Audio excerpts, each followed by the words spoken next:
ఇందిరమ్మ పాలనలో రైతును రాజును చేస్తాం అన్న మాటకు రేవంత్ ప్రభుత్వం నిలబెట్టుకుందని అన్నారు రైతు కమిషన్ చైర్మన్ కోదండరెడ్డి.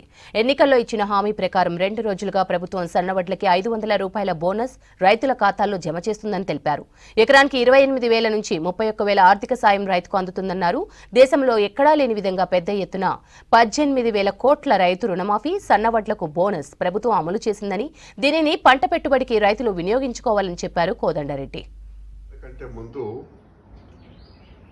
కాంగ్రెస్ ప్రభుత్వం రైతాంగానికి హామీ ఇచ్చింది. సన్నోడ్లకు 500 రూపాయల బోనస్ ఇస్తానని చెప్పి గౌరవ ముఖ్యమంత్రి రేవంత్ రెడ్డి గారు పిసిసి ప్రెసిడెంట్ గా ఉన్నప్పుడే వరంగల్ డిక్లరేషన్ లో ఈ మాట రైతులకి హామీ ఇచ్చింది.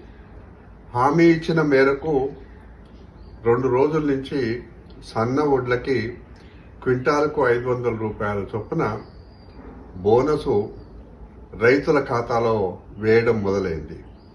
అంటే క్వింటాల్కి 500 అంటే సుమారుగా ఎకరానికి రైతుకి 28,000 నుంచి 31,000 వరకు ఆర్థిక సహాయం అందుతుంది.